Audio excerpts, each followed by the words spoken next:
મિત્રો, આજે એક નવા ટોપિકમાં ફરીને આપનું હાર્દિક સ્વાગત કરું છું. ટોપિકનું નામ છે આદિમ ધર્મ. આદિવાસી સમૂહમાં આદિમ ધર્મનું મૂલ્ય સવિશેષ જોવા મળે છે.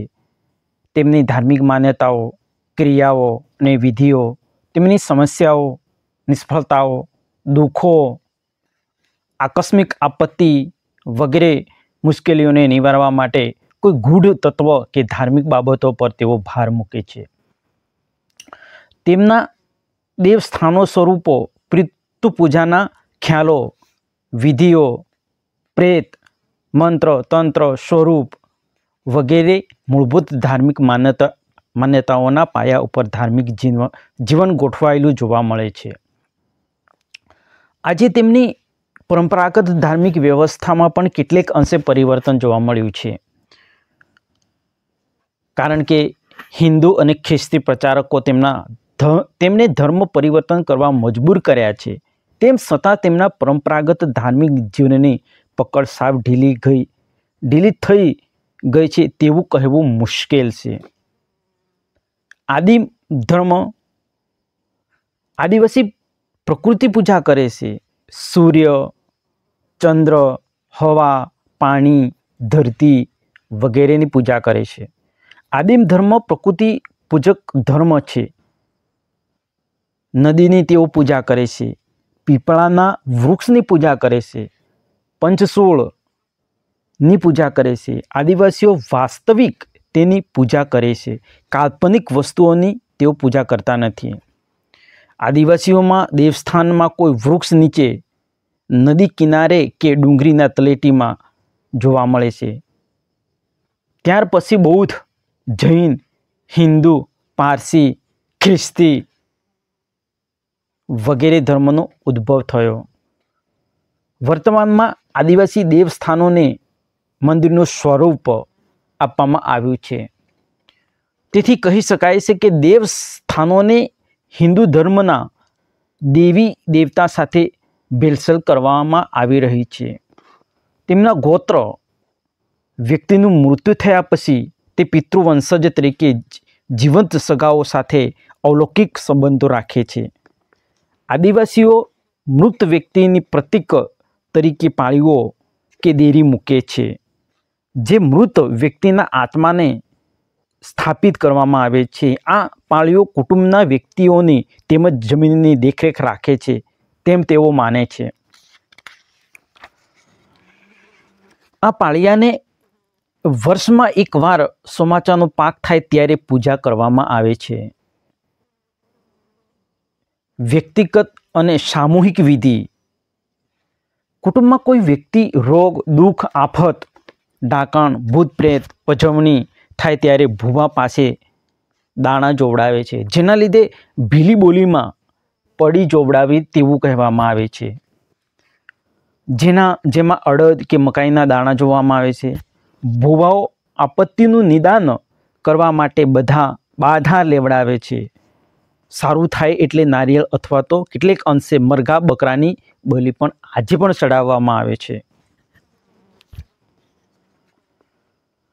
સમાજ કે સમૂહને પડતી સામૂહિક આપત્તિઓ માટે તેમના નાના મોટા અપાયેલા દેવસ્થાનને નિયમિત રીતે વર્ષમાં એકવાર બલિ ચડાવવાની સામૂહિક વિધિ છે, જેમાં કેટલેક અંશે મરઘા, બકરા અને પાડાની બલિ ચડાવવામાં આવે છે.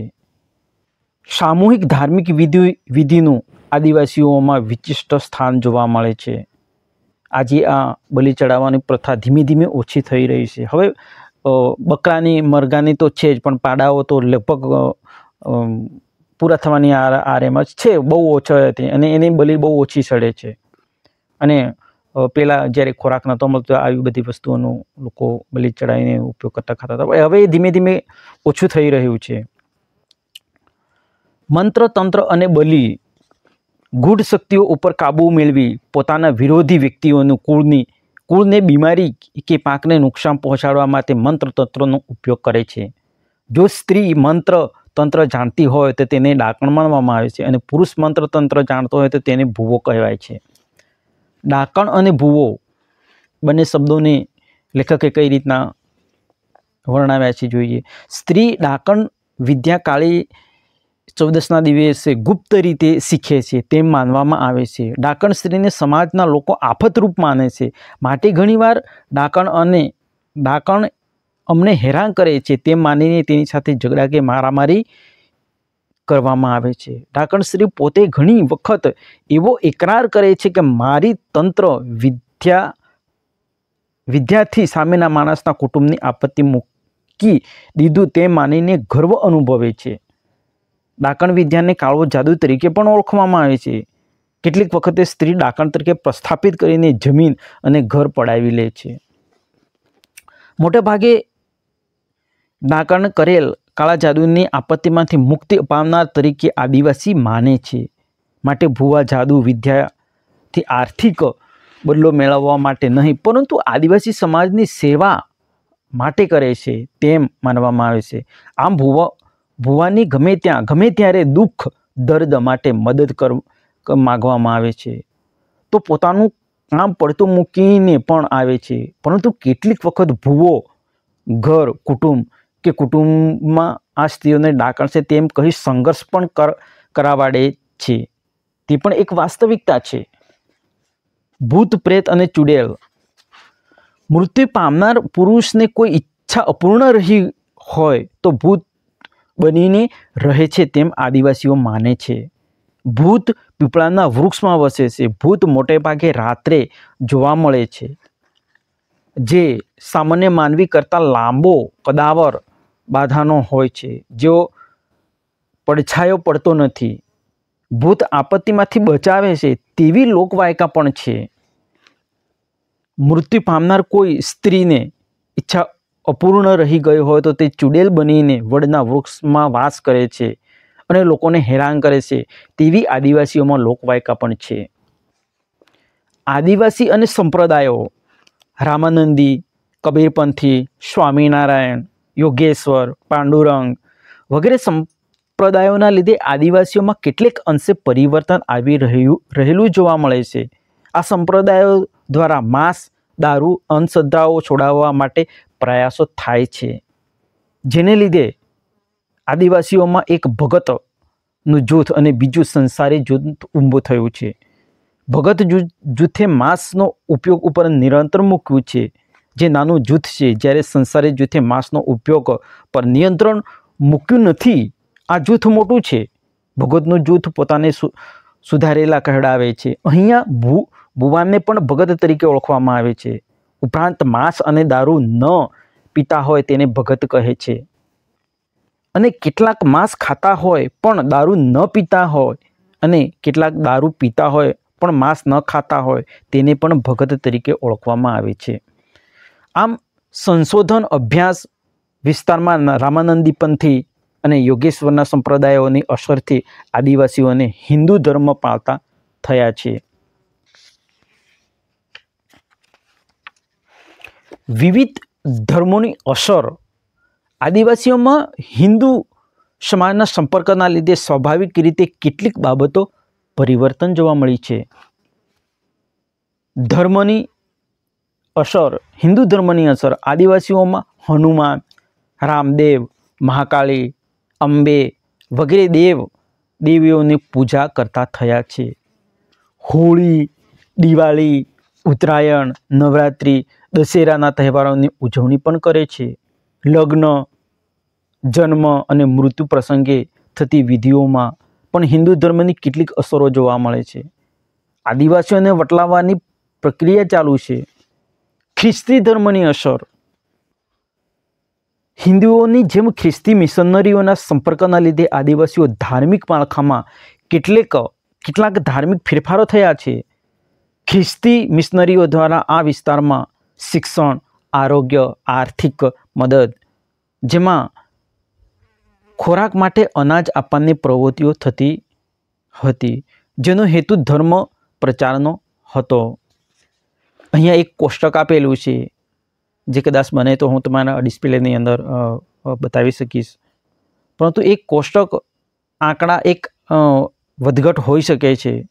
ઉત્તરદાતાના ધર્મ અંગેની માહિતી, એમાં ક્રમ આપેલો છે, ગામ આપેલું છે, અને નીચે આંકડાઓ આપેલા છે. બિલડિયા, સારોલી, ઘાડી, વીરપુર, કુલ અને ટકાવારી.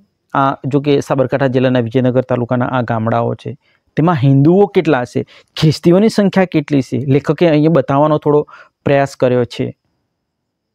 તો હિન્દુ બિલડિયામાં 26, સારોલીમાં 28, ગાડીમાં 28, વીરપુરમાં 26 અને કુલ 108, ટોટલ 99.8% હશે તેવું લેખક માને છે. નીચેની એક લાઇનિંગ છે, એમાં 96.3 100% બતાવેલું છે. ખ્રિસ્તી ધર્મ 1 બિલડિયાની અંદર, સારોલીમાં 00, ગાડીમાં 00, વીરપુરમાં 00, કુલ 1, ટકાવારી 0.92. કુલ ટકાવારી કુલ સંખ્યા બતાવેલી છે. બિલડિયામાં 27 100માંથી, અને સારોલીમાં 100માંથી 28, અને ગાડીમાં પણ 28, વીરપુરમાં 26.